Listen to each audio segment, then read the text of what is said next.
Ang kwentong ito ay hango sa totoong buhay.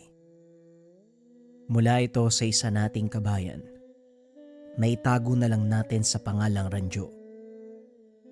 Taong 2008, probinsya ng Cebu.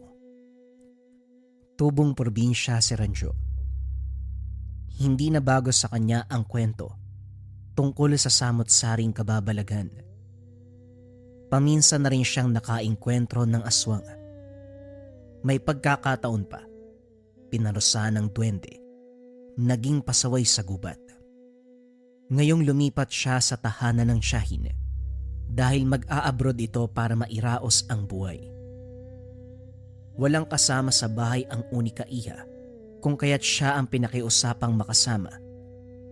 Isa pa, siya na lang din ang natitirang malapit na kaanak. Para naman sa parte ng binata, gusto niyang siya ang magbantay sa pinsan dahil walang tiwala sa mga kapitbahay. Nauso din noon ang panggagahasa at ang pinakamalala, menor de edad ang sangkot. Magandang babae ang pinsang si Emily. Lapitin at habulin ng mga lalaki kung kaya't gustong protektahan. Wala namang problema kung magsama sila sa iisang bubong dahil malapit din sa isa't isa. Bunso at kuya ang tawagan. Ang kinakatakot lang ni Ranjo ay ang paligid. Puro naglalaki ang kahoy ang makikita. Makapalang nagtutubo ang halamang ligaw. Malayo ang distansya ng mga bahay-bahay. At kahit sumigaw ka pa ay dudang maririnig. Isa pa walang kuryente. Ang tanging ilaw ay lamparilla o kandila at buwan sa gabi kung meron man. Hindi naman ang kadiliman kung bakit nag-aalala si Ranjo. Ang totoo, partikular sa puno kung saan tinitirahan ng kapre. Bukas ang ikatlong mata niya, pero limitado ang makikita. Swerte na lang na nasisipat ang higanteng nilalang, kaya alam na merong nakatira sa punong iyon. Kung ilarawan ng binata ay salbahe, babaero, manyakis, at palaging namboboso sa mga dalagang naliligo doon sa balon. Ilang metro ang layo sa tinitirahang puno. Ilang beses nahuli sa mga sandaling nag-iigib. Sumisimple siya para agawin ang atensyon ng nilalang. Ang kaso nga lang hindi siya nakikita nito. Bagay na ipinagtataka niya. Kuya, kukuha lang ako ng malunggay sa labas ha. May binigay na karne na manok si Lola Sita. Gawin na lang nating tinola para may sabaw.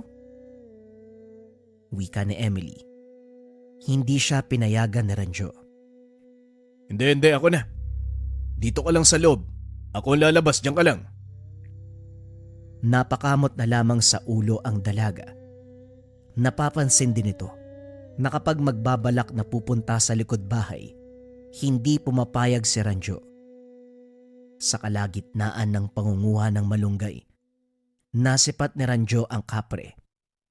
Katulad ng tipikal na gawain nito, humihitit ng tabako. Ang usok ay binubuga ng malaking butas ng ilong. Tinitigan niya. Lumikha pa ng ingay. Pero parang bingit bulag ito sa lahat ng pagpapapansin ng binata. Napailing na lamang siya. Nagmamadaling bumalik ng tahanan dala ang malunggay. Nang magkaharap-sapag, dito nagtanong si Emily. Kuya, napansin ko lang. Bakit parang kapag magpapaalam ako na pupunta sa likod, kukuha ng malunggay o magwawalis ayaw mo? Bakit ba? May hindi ba ako pwedeng makita doon? Bawal na ba akong umapak doon? Ang dami mong tanong. Hindi naman sa ganun. Hindi ba may kapre dyan sa puno? Ayoko lang na makita ka ng higanteng yun. Mamaya magkagusto sa'yo eh. Naniniwala ka pa rin sa ganyan, kuya. Bago ko pa dumating dito para samahan ako, ilang beses na akong pabalik-balik sa likod, wala namang nangyari eh. At saka, hindi naman siguro totoo na may kapre dyan sa puno. Kasi kung meron man, sana matagal nang nagparamdam, hindi ba? Malay natin, nasa iba pa ang pansin. Tapos kapag mapapadalas ang pagkita sa'yo, ikaw naman ang matitipuan. Ang pangit kayang pakinggan. Magandang dalagan na gusto ng kapre ay sus Mariosep. Wika na Ranjo. Natawa ang pinsan. Puro ka talaga kalokohan, kuya. Ay nako, hindi naman ako naniniwala sa ganyan. Mas maniniwala pa ako kung sasabihin mong may duwende. Kasi naparusahan ka dati, hindi ba? Ayan, ang galing mong mambaliktad. Ikaw ang pinag-uusapan, tapos isisingit mo ang nangyari sa akin noon. Ay nako, kumain ka na nga lang. Nagpatuloy sa pagkain ang magpipinsan. Ilang sandali pa ay natapos na. Si Ranjo ang umako sa paghuhugas ng pinagkainan, samantalang si Emily ay pinagpahinga na. Takip silim pa lamang, pero kahit papano may liwanag ng araw sa labas. Kung kaya't dali-daling inasikaso ang mga hugasin dahil sa likod bahay nalalagay ang pwesto. Sa kalagitnaan, hindi nakaligtas sa binata ang kapre na nakatingin sa tahanan. Diretso ang mga mata sa kwarto ni Emily. Wala pa namang ginawa. Panay lamang sa pagbuga ng usok mula sa inithit na tabako. Gayunpaman bantay sarado ang kilos. Pagkatapos ng gawain, nagsunog ng dahon ng mga sako. Ang matapang na amoy nito ang pumukaw sa atensyon ng nilalang. Sunod-sunod na napadaing ng malanghap. Ngiting tagumpay naman ang makikita sa mukha ni Ranjo. Kaso nga lang, hindi pa rin siya nakikita nito. Ay sus naman, sa ganung paraan lang pala maaagaw ang pansin mo eh. Hindi mo ba talaga ako nakikita? O ayaw mo lang akong pansinin? Alam mo yatang kukontrahin kita eh. Sige lang, kapag nanggulo ka pa sa pinsan ko, makikita mo talaga, subukan mo lang. Matalim ang titig sa kapre. Bigla itong naglaho nang hindi na makayanan ang matinding amoy. Disoras nang maalimpungatan si Ranjo sa ingay ng kaluskos sa labas. Dali-daling sumilip sa bintana. Nakita niya ang kapre na yinuyugyog ang sanga sa inuupuan. Parang nagagalit. Nang mapansing panay ang pagtingin sa baba, mahinang napatawa ang binata dahil hanggang ngayon umuusok pa rin ang sinunog kanina, direktang tumatama sa puno ng kapre. Ang laking higante pero takot sa usok. Naku naman, ganyan lang pala ang gagawin para galitin ka. Sige, bukas mas dadamihan ko pa ang pagsusunog. Kinabukasan maaga pa lamang ay nag-ipon na ng dahon si Ranjo. Papatoyin lamang ng kaunti sa init ng araw, tapos susunugin mamayang hapon para inisin ang kapre. Kaso nga lang, naging abala sa mga sumunod na oras dahil pinatawag ng kaibigan para magpatulong sa pangunguha ng halamang gamot para sa lolong manggagamot. Si Mang Waldo ang siyang tumulong sa kanya ilang beses matapos mabiktima ng elemento. Hindi nakauwi kaagad dahil naimbitahan pang maglaro ng baraha. Marunong at may kaunting barya kaya kumasa. Takip silim na nang maalala ni Ranjo na naiwang mag-isa ang pinsang si Emily. Dali-daling nagpaalam.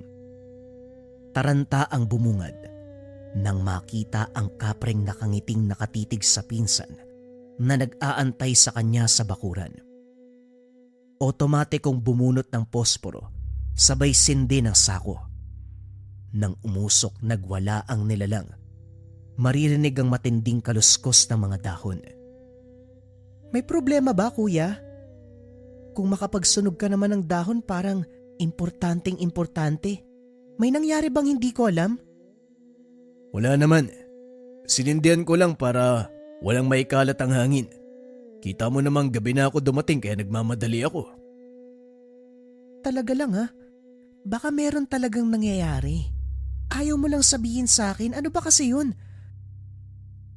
Nagdadalawang isip si Ranjo na sabihin sa pinsan ang katotohanan. Inasahan niyang magiging katulad ng unang pag-uusap ang sagot nito. Hindi ito ang tipo na madaling mapaniwala lalo na sa mga kababalaghan kahit ilang beses nang nakarinig. May kung ano sa paniniwala nito na mahirap baliin. Pero naisip din ng binata, mas mabuti na meron siyang kalaman. Maniwala ka man o hindi, ang kapre sa puno sa likod, napapadalas ang pagtingin sa'yo. Ang pagsusunog dun sa likuran ay paraan ko para maitaboy.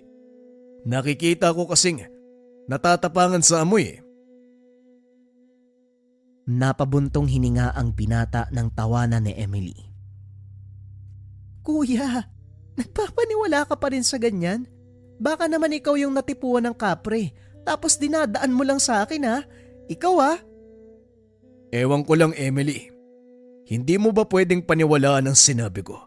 Kahit ngayon lang seryosohin mo. Ang hirap kasi niyan kuya.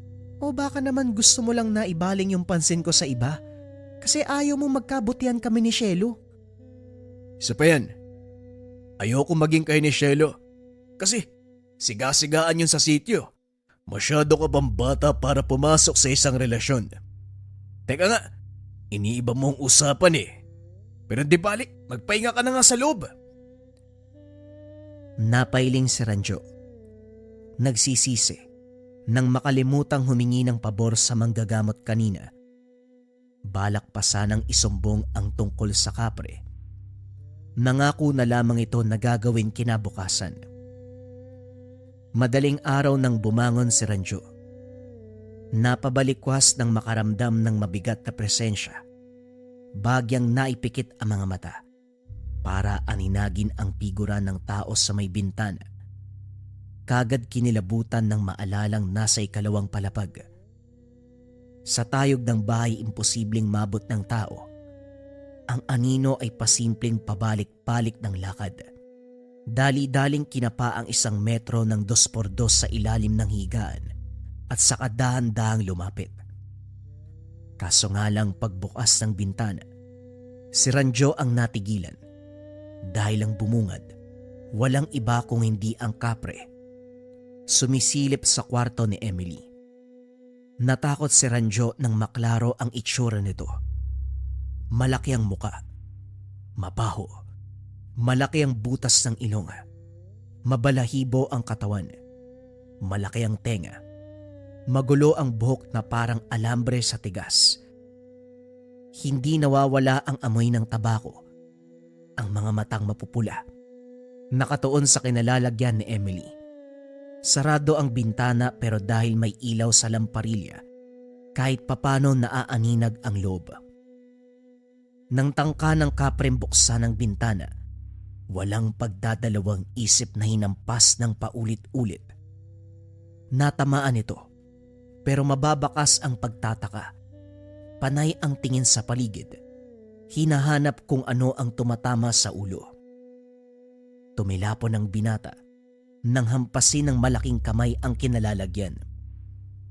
Gayunpaman, hindi may kakaila ang reaksyon ng nilalang.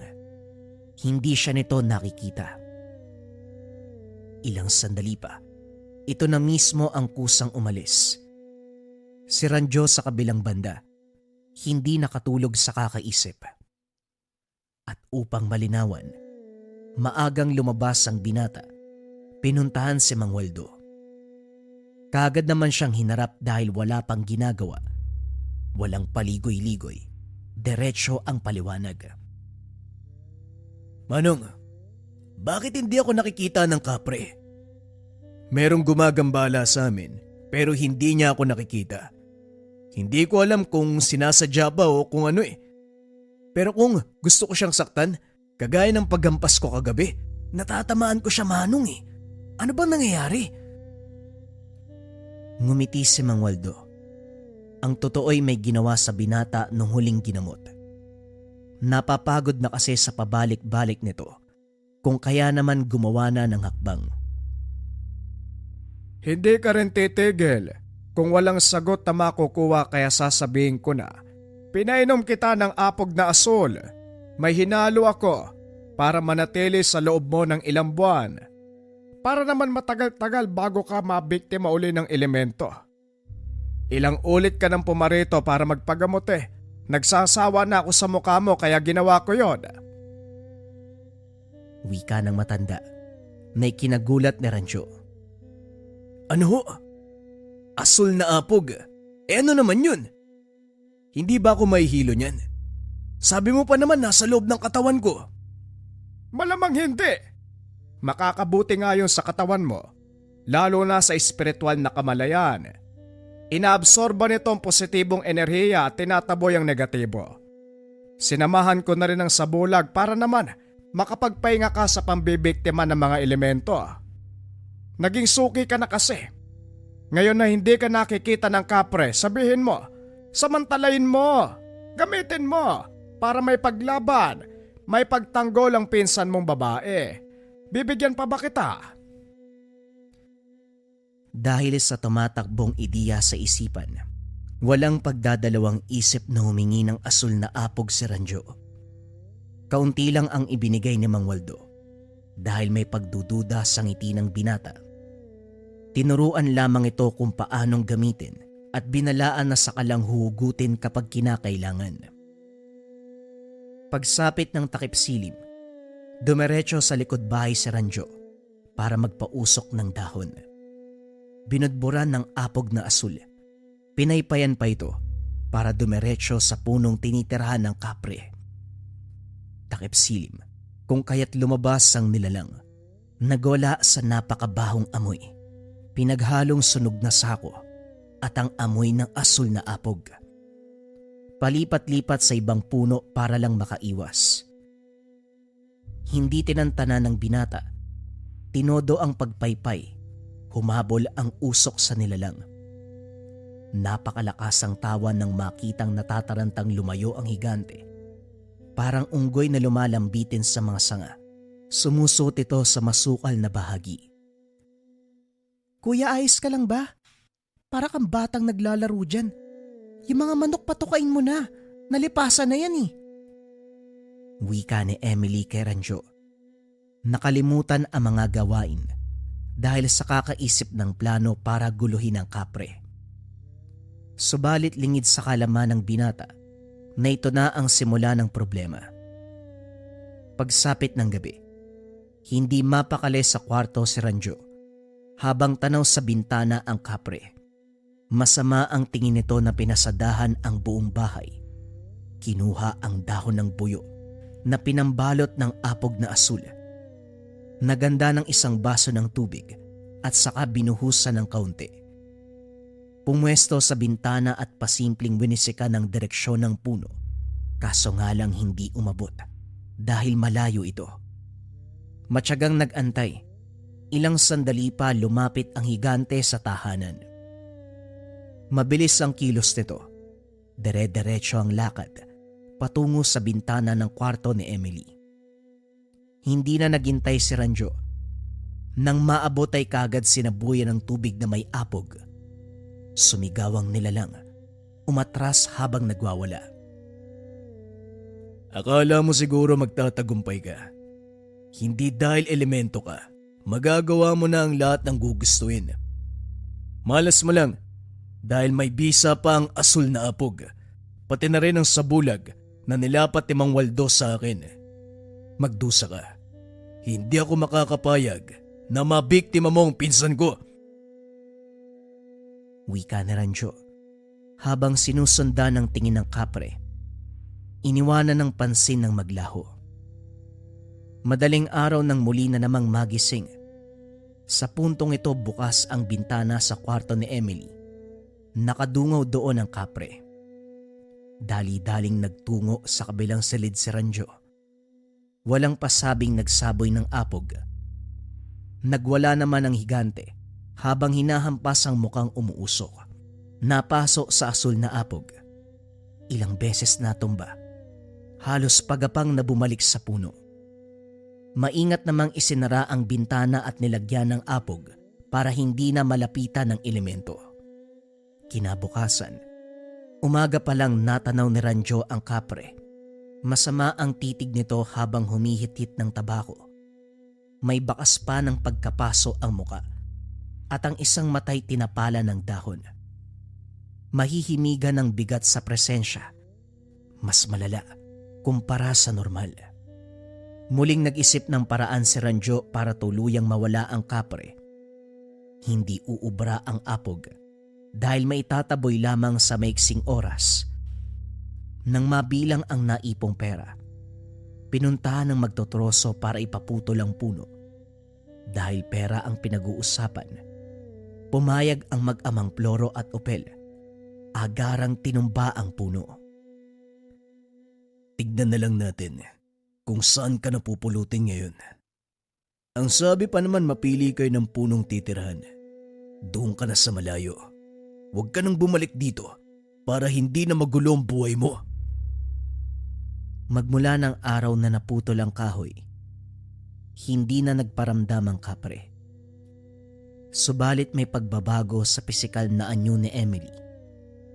Ang makinis na balat, biglang gumaspang na parabang matandang babad sa init ng araw doon sa taniman. Nagrereklamo na rin dahil napapadalas ang paghirap sa paghinga tuwing gabi. Aniya, parang may mabigat na nakadagan sa dibdib. Nung una, inisip ni Ranjo na baka namana ng pinsan ang sakit sa balat ng yumaong ama at ang kakapusan sa hininga nakuha sa ninuno na may karamdaman sa puso. Pinagpalagay ng binata na ganito ang lahat. Kaso sigurado si Emily na merong mali. Pinaliwanag ng mabuti kay Ranjo ang pangyayari. Nakikinig naman ang binata pero hindi kaagad na proseso ng isipan. Sigurado siyang lumayas na sa lugar ang kapre kaya nahirapan siyang maniwala na may nakikitang tao ang pinsan.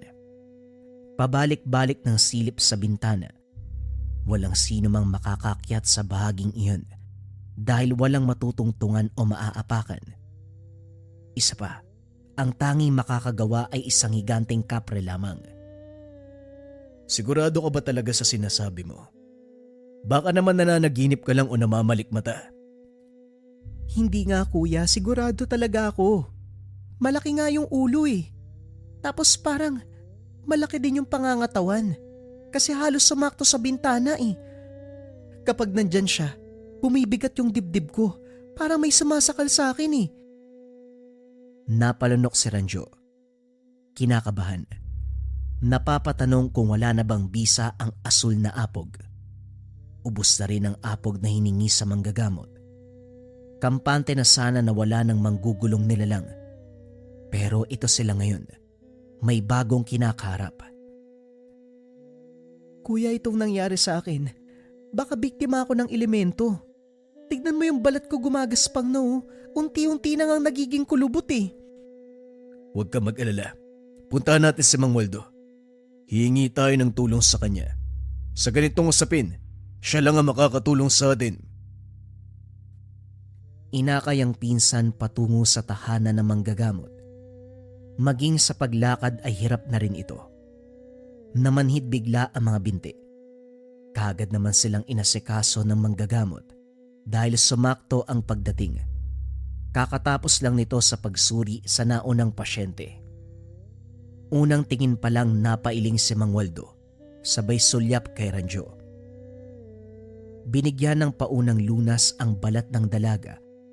Pagkatapos ay pinagpahinga muna. Tinawag ang binata para makausap. Sinasabi ko na nga ba may gagawin kang hindi kaaya-aya? Tignan mo ang nangyari kay Emily. Hindi ako magdadalawang isip na sabihin na ikaw ang may gawa niyan. Kunot noong napatitig ang binata sa manggagamot. Ano? Bakit naman po ako? Ano bang ginawa ko? Nagtatanong ka pa talaga. Ay nako, sige, para malaman mo, makinig ka. Ginamit mo ang apog para gambalain ang kapre. Nagalit kaya bumawi. May utak ka naman sana, kaso hindi mo ginagamit na maayos. Ang bilin ko, gamitin ang asul na apog bilang pangontra. Hindi gawing sandata para unahan mo ang nilalang. Ang nangyari, binalikan ng pinsan mo. Binigyan ng karamdaman sa balat para masira ang kagandahan. Ang sinasabing hirap makahinga sa gabi. Dahil yon sa marahas na pagdalaw ng nilalang. Inunahan mo kasi kaya nagkaganito. Nagulat si Ranjo habang nakikinig sa salita ng manggagamot. Dito napagtanto ang ginawa sa nilalang. Dagdag pa nito, magiging mas salbahe ang dating ng higante dahil nasagad ang galit. Asahan ang matinding pagpaparamdam. Humingi naman ng tulong ang binata pero sa pagkakataong ito, hindi nagtiwala si Mang Waldo. Gagamitin ko na po talaga sa tama manong pakiusap. Bigyan mo ko ng apog para maitaboy ang kapre kapag nagpunta siya sa tahanan. Hindi na. Ako na mismo ang pupunta sa inyo para lapatan ng pananggalang ang buong tahanan. Kung bibigyan kita, posibleng sasayangin mo lang. Mahirap makahanap nito at hindi madaling magawa ang apog dahil lalapatan ko pa ng bisa, orasyon at debosyon. Pagkatapos ng usapan, binalingan uli ni Mang Waldo si Emily. Sinuri muli ang kalagayan ng balat. Nilapatan ng mabisang gamot. Pinainom ng tubig na may basbas. Nakainom na ng asul na apog si Emily.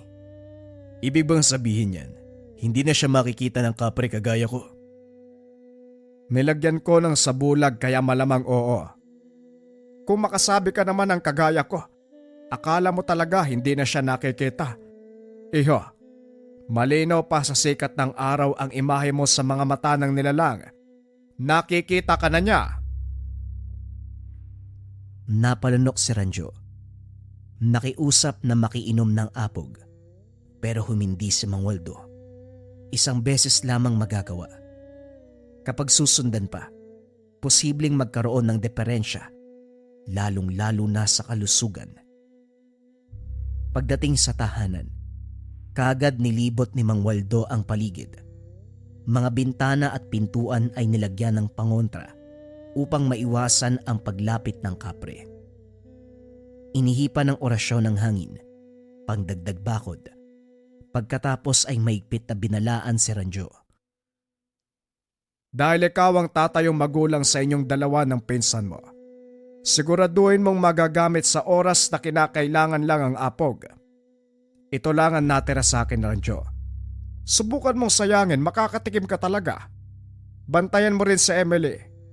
Maayos na ang kondisyon niya sa balat. Ang kailangan na lang lunasan, yung kinakapos ng hininga sa gabi. Hindi ko mapipigilan ng pagdalaw ng nilalang, lalo pat natipuan nito ang dalaga. Ang tanging magagawa ko lamang ay kontrahin ng paglapit. Tandaan mo, huling apog na yan kaya ayusin mo. Makakaasa po kayo, Mang Waldo. Maraming salamat po sa tulong niyo. Matapos matanggap ang dahon ng buyo na ginawang balot sa apog na asul, binantayan niya ang pinsan. Nakatulog kakaiyak nang mapagtantong biktima ng kapre. Sinisi niya ito dahil ayaw siyang paniwalaan. Kung noon pa naniwala na, siguro hindi ganito kalala ang takbo ng kaganapan. Gayunpaman, winaksi na lamang ng binata ang naisip dahil kung tutuusin, nangyari na ang dapat mangyari. Hindi nagtagal, maririnig ang kaluskos sa labas. Sinundan ng mabigat na yabag. Pagtayo na Ranjo, bumungad ang anino ng kapre. Litaw sa kadiliman ang nanlilisik na mga mata. Dere-derecho ang lakad pero biglang nahinto nang makita ang binata. Dumako ang tingin sa hawak nitong dahon ng buyo. Biglang tumigas ang muka. Bumalandra ang galit. Nagpatuloy sa paghakbang bago maisapoy ang apog na asul. Nabitawan matapos makaramdam ng pagsakal. Nataranta si Ranjo. Naiangat siya nito. Nagtaka dahil sa pagkakataong iyon. Magkasing tangkad lamang sila. Nakapasok ng hindi namalayan. Tuwang-tuwa habang siya naman ay nahihirapan. At hindi lang yun. Binalibag sa kabilang bahagi ng tahanan. Gumulong pababa ng hagdan. Sumunod ito at patuloy na sinaktan. Gumapang sa kinalalagyan ng patalim. Sinaksak ng makabunot ng kutsilyo pero wala itong epekto. Muli siyang binalibag.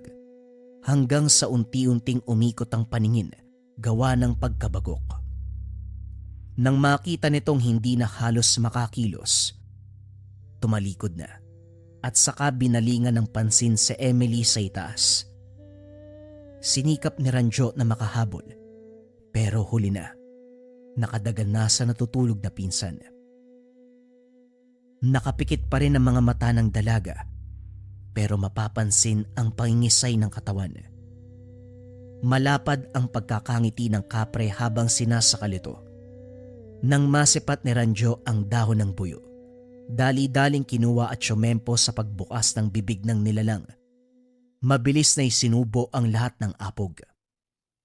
Nagwala ito sabay bitiw ng nakakabinging sigaw.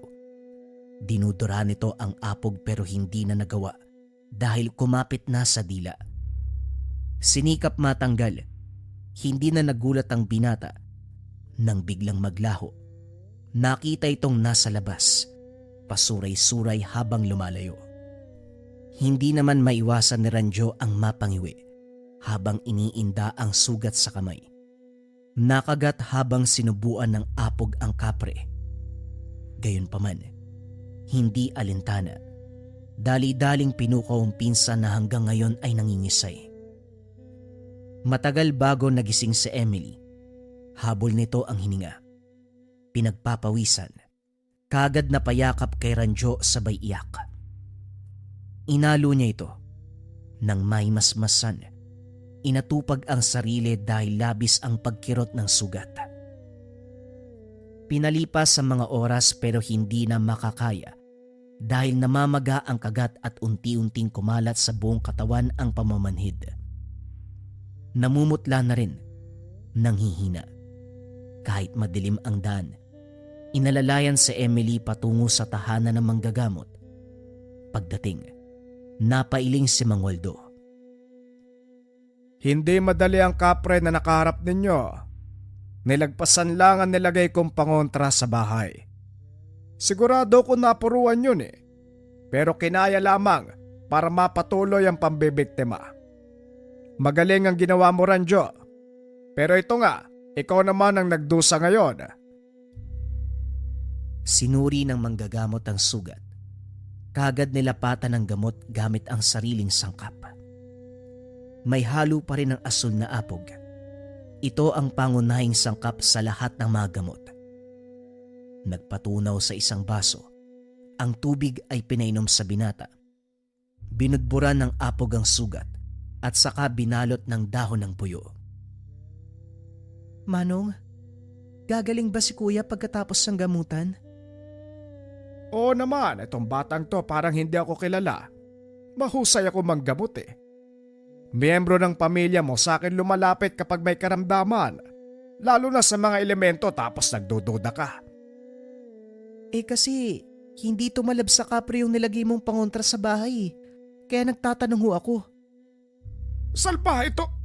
Nakalusot lang yung nilalang pinagdudahan ako sa kakayahan ko. Lumipas ang ilang araw. Unti-unting naghilom ang sugat ni Ranjo. Pinaliwanag ng mabuti ni Mang Waldo kung bakit nanghasang kapre sa kabila ng paglapat ng pangontra sa bahay. Winasa kasi ng binata ang punong tinirhan nito, kaya kahit gaano pa katapang ang bakod sa lugar, susungin para lang makita ang biktima. Sinagad ni Ranjo ang galit ng higante kung kaya't ganon ang reaksyon nito. Sinuri ni Mang Waldo ang gubat malapit sa tahanan. Wala nang kapre sa lugar. Masasabing marahil napuruhan matapos malunok ang apog na asul. Para naman sa binata, ang sarili pa rin ang sinisisi.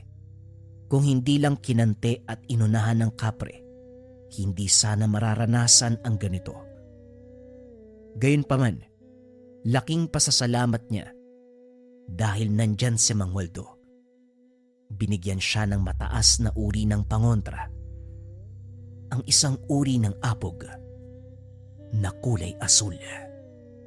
Bagong istorya pa rin ang sunod mga kabayan. Ito ay tungkol sa bagakay na pinangpatay sa aswang. Simulan na ang storya. Ang kwentong ito ay hango sa totoong buhay. Mula ito sa isa nating kabayan na itago na lamang natin sa pangalang Lowy. Taong 2002, Bilaran. Nagulat si Lowy nang makarating sa tahanan ng ninuno, tiyuhin ng lolo. Simple lamang ang bahay pero nakakamangha dahil gawa sa purong kawayan. Mula sa bakod hanggang sa dingding ng tahanan, bubong lang ang naiba dahil nipa. Maging ang tasa na pinagkakapehan ng tiyuhin ay yari sa kawayan. Iho, halika nga sa loob. Hindi mo naman sinabi, ganito ka kaaga dadating. Akala ko mamayang hapon pa kaya hindi tuloy ako nakapaghanda. Pero wag kang mag-alala. Sagot ko na, marami tayong manok dyan na pwedeng tinola o adobo. Depende kung anong gusto mo. Idagdag pa sa pagkamangha, si Lolo Torning mismo. Sa kabila ng edad na 80 taong gulang, masyado pa itong malakas. Mabilis ang kilos at parang nasa edad na 60 pa lamang. Itim ang buhok, kompleto pa ang ngipin, matipuno ang pangangatawan. Ito ang bunso sa magkakapatid at natitirang buhay. Lolo, ang angas ng bahay niyo ah. Puro kawayan. Wala ka sigurong gamit na hindi gawa sa kawayan ano? Tanong ni Lowy habang tinitignan ang mga kagamitan. Hindi naman, merong bakal, merong babasagin, plato, mangkok at kaldero. Bakante ang kwarto sa kabila, yun na lamang ang gamitin mo. Nagdala ka naman siguro ng mga damit ano? Matagal na nung huli kong bumili. Mga damit ko na luma. Meron naman po akong dala. Nga po pala may binilin si Lolo Terio. Kung pwede daw, ipalipat sa maayos na libingan yung mga labi ng mga magulang nyo. Kasi, huling bisita niya, sira-sira na yung patyon eh. Nagpadala po siya ng pera para walang maging problema. Eto namang si Terio. Akala ko pinagbakasyon ka. Yun pala, nautusan na. Ay Diyos ko, sige. Lalakarin natin yan. Magiging madali lang din kasi mabilis magtrabaho mga sepulturero. Bago yan, kumain muna tayo. Hanggang sa pag hindi maiwasang mapanganga ng binata. Ngayon pa lang siya nakakita ng kanin na nasa loob ng kawayan. Nakabalot pa ng dahon ng saging. May kasamang ulam. Sa puntong ito hindi gumamit ng anumang plato si Lolo Torning. Pinakita sa binata ang nakasanayang pagkain na gamit lamang ang dahon ng saging at mga kamay. Hindi nag-inarte si Lowy nang makitang sumubo ang matanda. Kumain na rin siya. Pagkatapos hapag, nag-usap ang mga ito tungkol sa buhay. Maraming naikwento ang matanda dahil mas maraming karanasan. Pero si Lowy, napako ang tingin sa hindi mabilang na sandatang kawayan. Maayos itong nakahilera sa dingding. Nang hindi mapigilan ng kuryosidad, pinutol ang salita ni Lolo Torning. Lo, ano po ba ang mga yan? Para po ba sa panguhuli ng isda? Ito ba? Hindi para sa panghuli ng isda pero pwede naman. Ang pinakagamit niyan dito sa bahay ko, pangsundot ng puwet ng mga aswang na mahirap pakiusapan. Nabaling ang pansin ni Lowy sa matanda. Napalunok ng makarinig ng aswang. Ang totoo, may karanasan ng binata sa nasabing nilalang pero hindi naging maganda. Kapag aswang ang pag-uusapan, wala naman talagang magandang kakalabasan. Ang sa binata lang, ito ang dahilan kung bakit maagang nasawi ang ama. Nagkaroon ng malubhang sakit.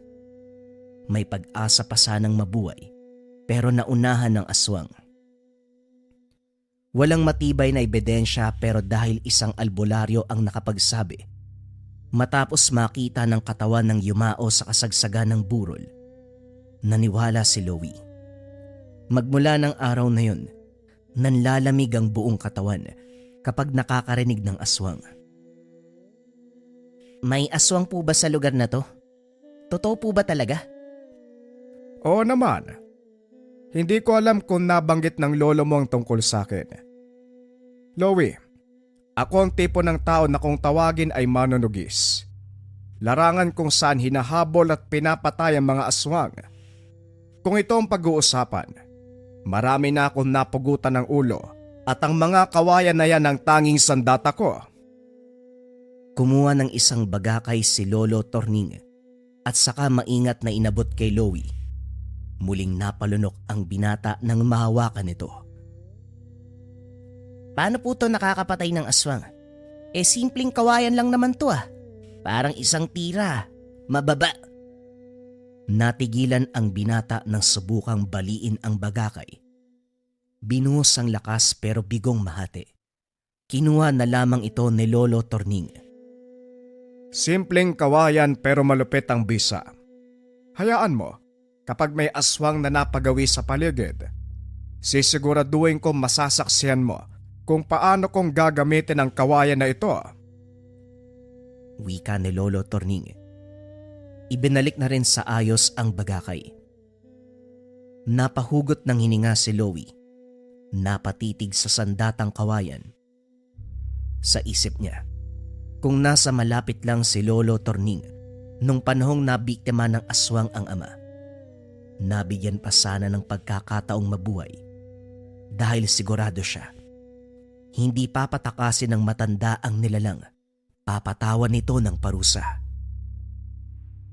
Makalipas ang ilang sandali, hinayaan siya ni Lolo Torning na maglakad-lakad sa paligid. Binilinan na wag lumayo, diyan lang sa malapit mag-ikot. Naaliw naman ang binata dahil sa wakas.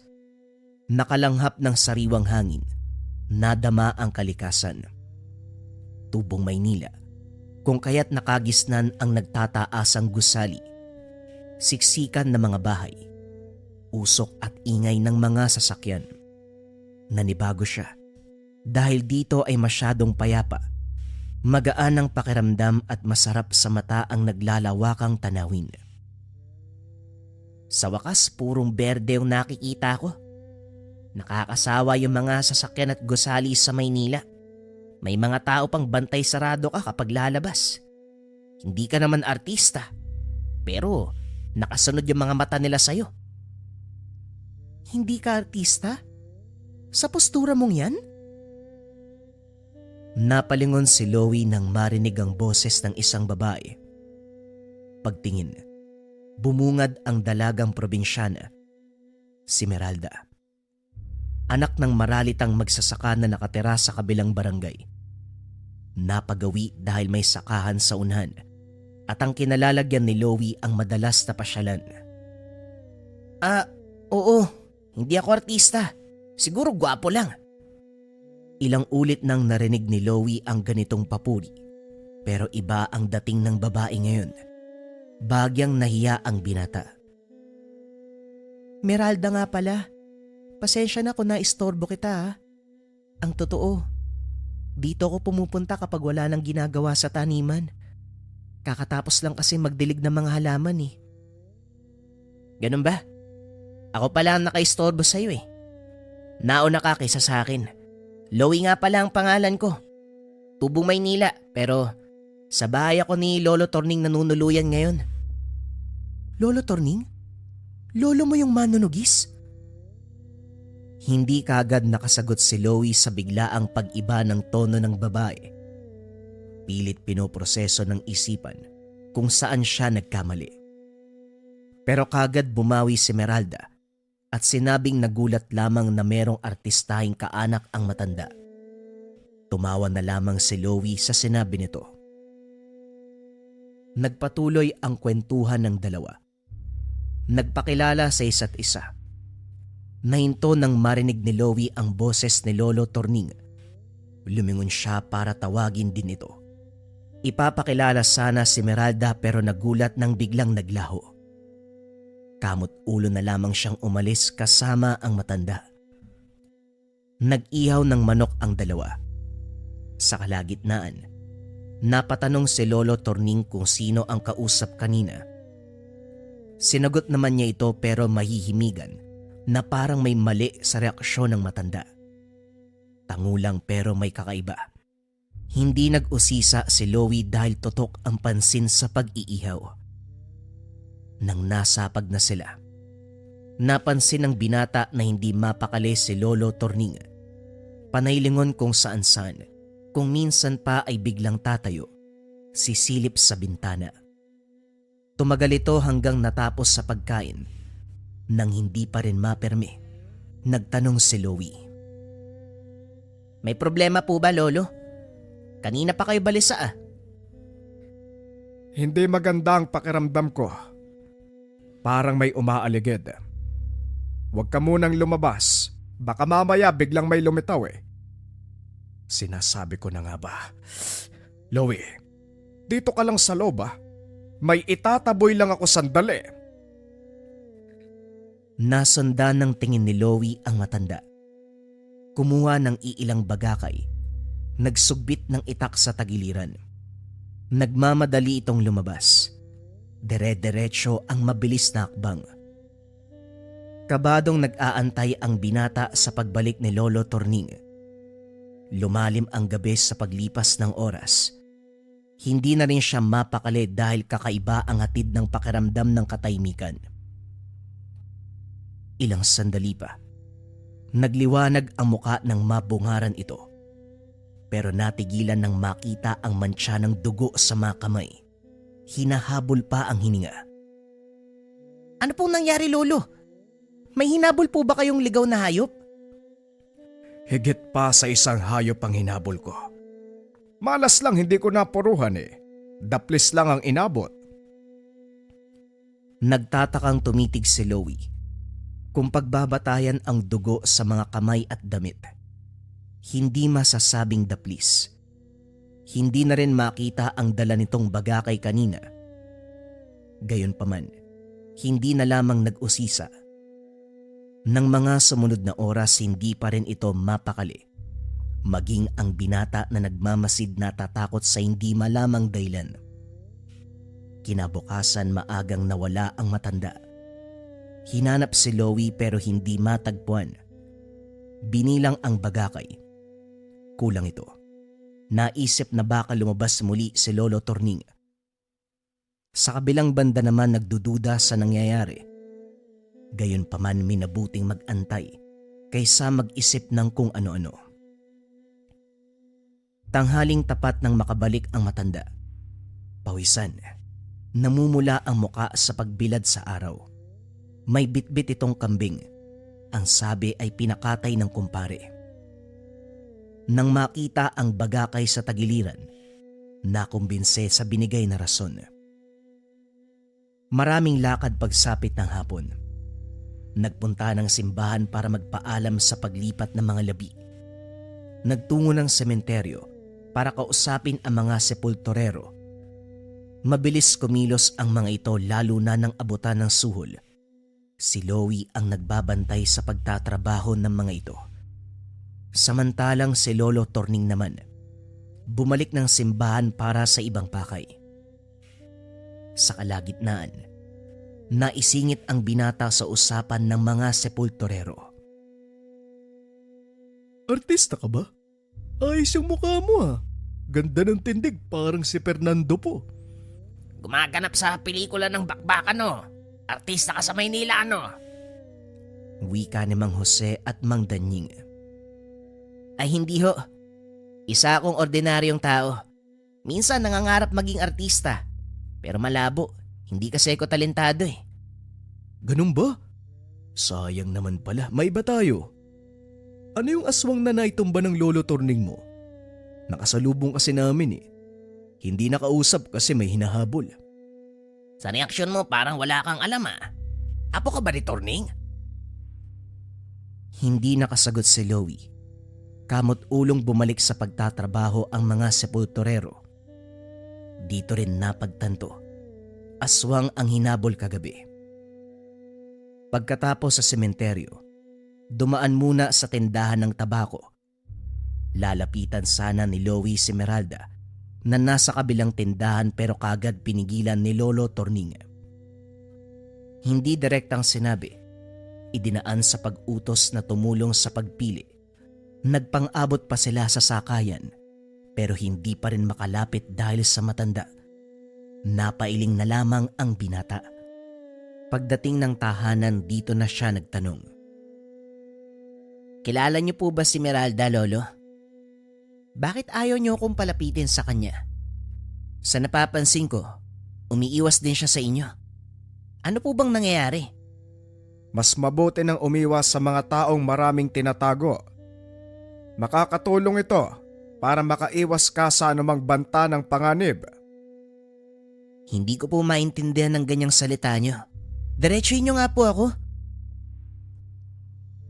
Nagbuntong hininga si Lolo Torning bago pa ito sumagot. Sinigurado ding handa ng makinig ang binata. Hindi ordinaryong tao si Meralda.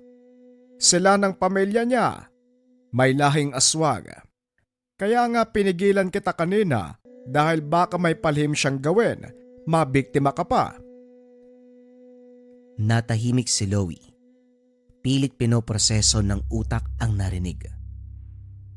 Kung siya lang ang magsasabi, mahirap maniwala na aswang si Meralda dahil kung tutuusin napakabuti nito. Magaan ang pakikitungo at madaling kausap. Wala siyang nararamdamang kasamaan. Natural lang din ang presensya. Subalit nabura ang paniniwalang iyon nang sundan ni Lolo Torning ang salita. Ang aswang na hinabol ko kagabi ay ang ama niya. Hindi ko alam kung anong sinabi ni Meralda, pero nakaugalian nilang bisitahin ng bawat taong napapadayo sa lugar. Walang nakakalam nito kung hindi ako lang, dahil sa kakayahan kong makaramdam. At isa pa, maraming beses ko na silang nahuli. Hindi nga lang mapatay-patay, ginagabayan yata ng demonyo eh. Hindi po ba kapag aswang nangangamoy sila? Bakit si Meralda hindi? Nakikipag-usap, nakikisalamuha pa nga po sa mga tao eh. May pamamaraan sila para hindi makilala at para makasabay sa mga tao. Hindi ko alam kung paano kayo nagkakilala. Basta wag kang lumapit sa babaeng yon o sino man sa pamilya niya. Kung talagang aswang sila, bakit parang wala namang reaksyon ng mga tao? Hindi lahat ng tao marunong kumilala ng aswang. Ang mga mangmang sa ganitong usapin, sila ang nabibiktima. Kung ayaw mong matulad sa nalin lang ng mga yan, tandaan mo ang lahat ng sinasabi ko. Hindi nakasagot si Loie. Hindi makapaniwala sa lahat ng kaganapan. Nang mga sumunod na araw, hindi umalis ng tahanan si Loie sa takot na makasalubong si Meralda. Pero sadyang mapanubok ang panahon dahil kahit nasa bakuran lamang siya nakikita ang babae. Nasa unhan, nakakubli sa kakawyan. Panay ang tingin sa kanya. Wala mang sinabi o pagkaway, pero malinaw na tinatawag siya ng presensya nito. Hindi pinansin, pero naramdaman na lamang ng binata na parang may humahatak sa kanya para puntahan ng dalaga. Kinakabahan, kung kaya't nagsara ng pintuan at mga bintana. Gulat naman ang sumalubong kay Lolo Torning nang makitang sarado ang bintana. Kagad nagtanong. Sinabi ng binata ang tungkol kay Meralda. Mabuti ang ginawa mo. Huwag kang magpapadala sa panlilin lang niya.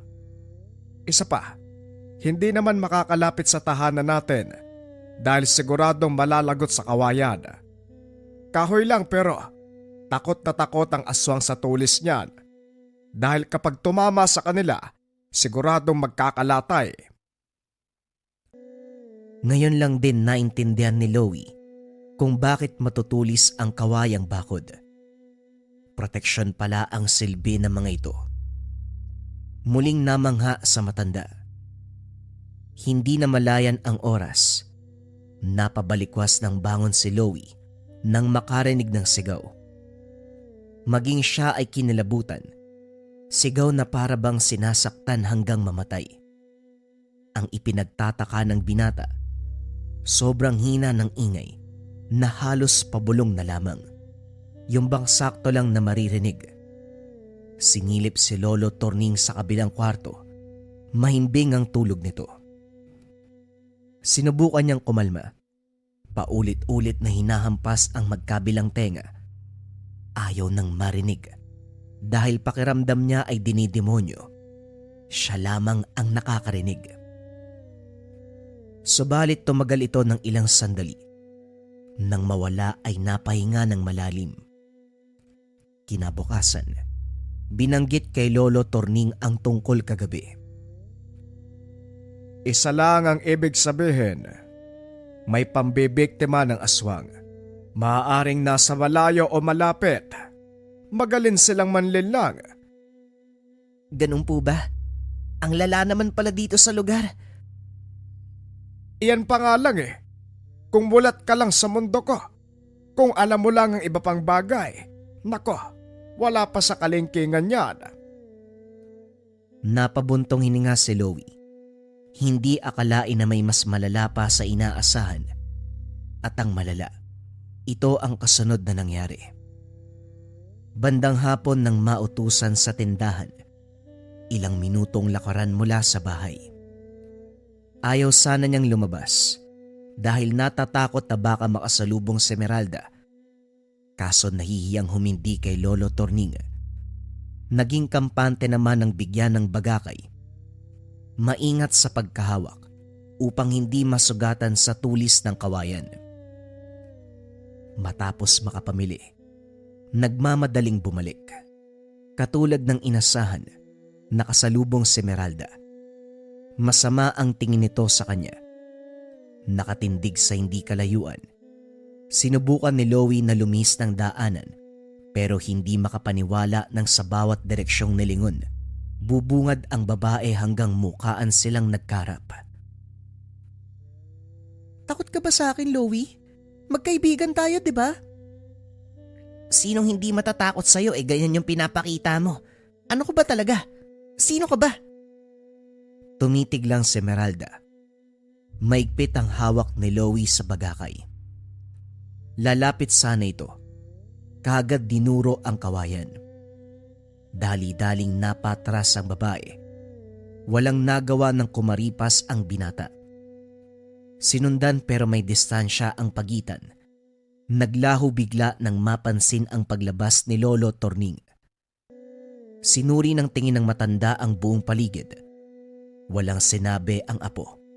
Pero batay sa amoy na dumikit sa bagakay at sa reaksyon ng binata, sigurado siyang may sumunod dito. Pinapasok sa loob si Louie. Siya naman ay naglibot sandali. Sa sagingan natanaw ang malawak na taniman sa baba.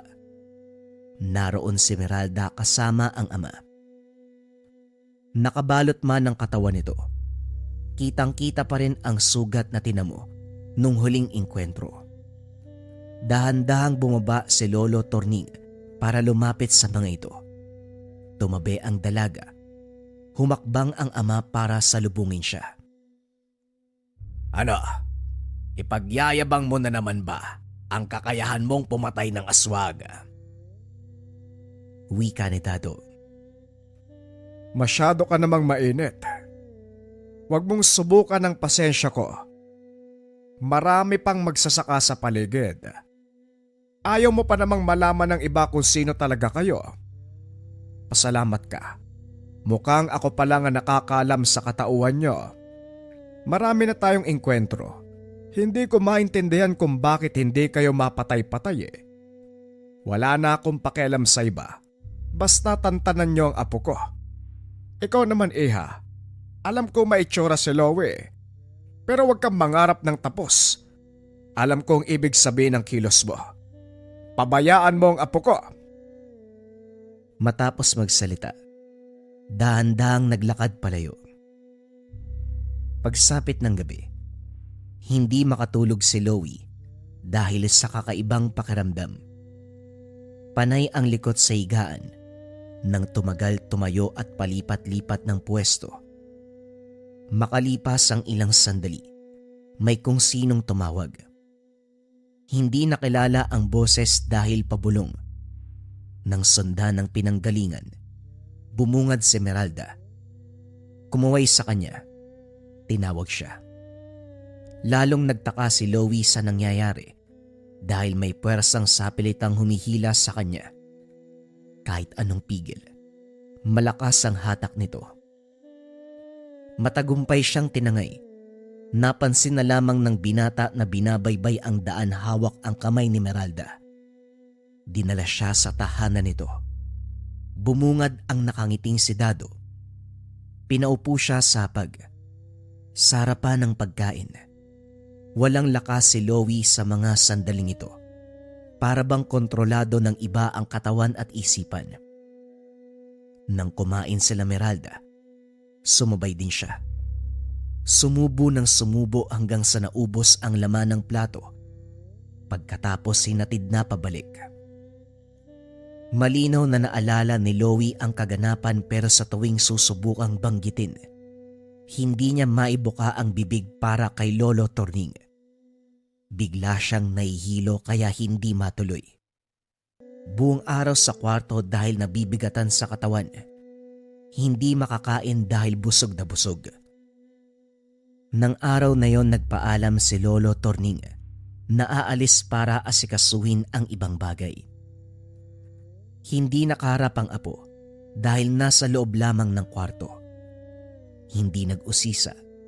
Pinagpalagay na masama ang pakiramdam. Buong akala'y normal na karamdaman. Yung pala simula na ng hagupit ng aswang. Si Loie sa kabilang banda. Nangihina at antok na antok pero hindi makatulog. Nakakarinig ng bulungan kahit wala namang nang-iingay. Ilang oras na magmula nung huling kain pero hanggang ngayon ay busog pa rin. Kapag hihinga ng malalim ay sasakit ang dibdib. Kabadong-kabado sa ideya na baka may masamang ginawa ang mag-amang Dado at Esmeralda. Ngayon naman ay nagdadalawang isip kung totoo ang nangyari sa hapunan o sadyang sanhi lamang ng malikot na imahinasyon. Maging ang sariling pag-iisip na apektuhan, hindi na alam kung ano ang totoo sa hindi. Nakahilata sa buong oras hanggang sa maratnan si Lolo Torning. Nung una, inakala ng matanda na nagbibiro lang dahil sa sahig humiga. Nakapikit pa ang mga mata. Naboryo ka siguro dito dahil ikaw lang mag-isa. Sa dami ng pwedeng gawin, pagpatay-patayan pa talaga. Bumangon ka na nga riyan. May pansit dito pagsaluan natin. Hoy, Loie, tama na ang pagbibiro. Bumangon ka na. Halika dito sa mesa, Loie! Nilapitan ni Lolo Torning. Hindi makapaniwala nang maramdaman ng katawan nito. May bakas ng pangyayanggaw. Dali-daling inalalayan at maayos na hiniga sa papag. Kinuha ang mga gamit. Sinimulang kontray ng sumpa sa loob ng katawan. Matapos mapahiran ng lana ang tiyan, dahan-dahang hinilot. Pinakiramdaman kung ano ang nakain nito. Naningkit ang mga mata nang makilala ang nakapang bukol. Hindi to basta pagkain ni hinaluan ng sumpa. Isinantabi muna ang galit sa gumawa nito kay Loie. Inuna ang kaligtasan ng binata. Nahirapan siyang alisin sa katawan ng sumpa. Ipapasuka sana kaso walang malay. Naghintay na lang muna kung kailan babalik ang ulirat. Hindi naman ito nagtagal. Nang maimasmasan, kaagad tinanggal ang bagay sa loob ng katawan. Sinabayan ng hilot ang pagsuka ni Loie. Dumuduwal ang binata habang si Lolo Torning hinihilot ang tiyan. Sinugatan ng kaunti ang bahagi kung saan nakapa ang bagay. Hindi nagtagal ay inalabas din. Dito nasagad ang pasensya ng matanda sa mag-amang aswang. Dali-daling niligpit ang putol na daliri ng tao na kinargahan ng sumpa bago pa man makita ni Loie.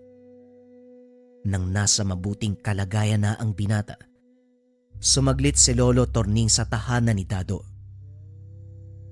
Naraanan sa taniman ang anak nitong si Meralda. 10 oras na, pero nagkukunwari na may ginagawa. Hindi niya ito pinansin. Dumiretso sa bahay nito. Ibinaon sa bakuran ang 3 pares ng bagakay. Pagpasok sa loob, walang pasabing inatake si Dado. Nahuli ito ng kilos kung kaya't tinamaan sa balikat. Kahit sa mga oras na ito, swerte ka pa rin. Hindi man lang dumiretso sa puso ang bagakay. Demonyo talaga, ano? Hindi bale na. Dahil hindi ka nakinig sa pakiusap ko. Sinusubukan nyo talaga ako eh. Makikita nyo kung anong hinahanap nyo. Inimbitahan talaga ang apo ko para kumain. Ang lakas ng loob nyo. Muling sinaksak ng bagakay si Dado. Napakalakas ng hiyaw. Napansin na lamang ni Lolo Torning na merong presensya sa likuran. Nakaiwas bago matamaan ng atake ng asawa nito. Sumugod nang makita ang kalagayan ng lalaki. Pero sa pagkakataong ito, hinigpitang mabuti ng manunugis ang laban. Magkatabi ang mag-asawa, parehong nanghihina matapos masaksak ng bagakay. Oh, dalawa pa naman kayo pero wala kayong laban. Kapag siniswerte nga naman. Araw ngayon kung kailan mahina kayo eh. Hindi rin kayo nag-iisip ano? Talagang apo ko ang biniktima nyo. Sunod-sunod na pag-angil ang pinakawalan ng mag-asawa. Paulit-ulit din na binaon ang bagakay sa iba't ibang parte ng katawan nito. Maririnig ang sigaw ni Meralda. Tarantang-taranta sa nangyayari. Kaso hindi makapasok dahil sa nakabaon na bagakay sa daan. Nang masagad si Lolo Torning, hindi nagpatawad. Tinapos ang buhay ng mga ito habang mahina pa ang pagkaaswang. Ilang pares ng bagakay ang ibinaon sa puso ng mag-asawa. Paglabas bumungad si Meralda. Humahagulgol habang nakatitig ng masama. Nahihinigan ni Lolo Torning na gusto nitong sumugod pero dahil sa kainaan ay hindi nagpadalos-dalos. Tumabi ito. Pinanood siyang umalis. Binalaan niya ang dalaga. Iha, ikaw na lang ang natira sa pamilya mo. Kung gusto mong mabuhay, manahimik ka at wag na wag nang manggugulo sa mga tao. Kahit kanino pa yan. Sa oras na magkamali ka, ako mismo ang papatay sa'yo. Matapos ng kaganapan, hindi na mahagilap ang pamilya ng aswang. Wala ng tao sa bahay. Walang iniwan na bakas. Matapos ng kaganapan, pinauwi si Loie sa Maynila. Buong biyaheng nagtatanong sa kilos ni Lolo Torning at sa biglaang pagkawala ng pamilya ni Meralda. Pinabaunan din siya ng 3 bagakay na maayos na nakabalot. Balak pa sanang manatili sa lugar para makasama ng mas mahabang oras ang matanda. Kaso nga lang pinabalik na siya ng Maynila. Sa kabila ng mga katanungan, ipinagpalagay na lamang ni Loie na pamamaraan ito ni Lolo Torning para protektahan siya. Pero habang buhay nakatanim sa kanyang isipan, na minsan siyang biniktima ng pamilya ni Meralda.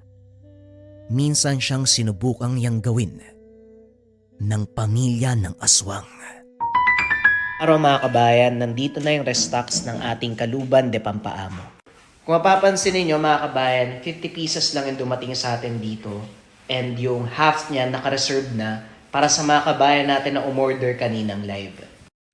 Hanggat meron pa mga kabayan, pwede na kayong kumuha ng Kaluban, malapit na itong out of stock. Ang bisa ng Kaluban de Pampaamo, pampaamo sa tao, pampaamo sa negosyo. Kung nasa toxic environment ka, perfect sa'yo ang Kaluban de Pampaamo. Simple lang ang gagawin kabayan, dalhin lang palagi ang Kaluban, may kasama yung gabay po lang tela pouch pagdating sa'yo. Kung interesado ka, isearch mo lang ang shop ng Lika Merchandise.